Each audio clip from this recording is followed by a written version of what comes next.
वासुदेवाय गोविंदाय नमो नमः।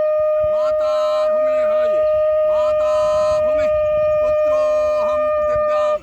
इसी पूज्य भाव के साथ अपने सुपुत्र विशाखा सिंह के शुभ जन्मदिन के अवसर पर 18 जुलाई 2025 को सिंदूर बाल तरुकारोपण श्रद्धापूर्वक मीन भवन परिसर हजारीबाग में लोक कल्याण के लिए कर रहा हूँ। वृक्ष रोपे न्यारे न्यारे, नगरी नगरी द्वारे द्वारे, सदा करते कल्याण। कहते हैं सब वेद पुराण, इसमें बसा है भगवान, मानव इससे क्यों अनजान।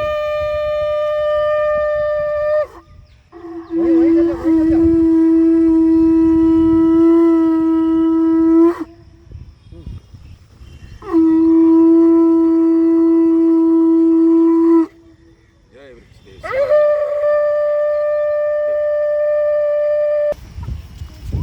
ओम नमो भगवते वासुदेवाय गोविंदाय नमो नमः। गोविंदाय नमः।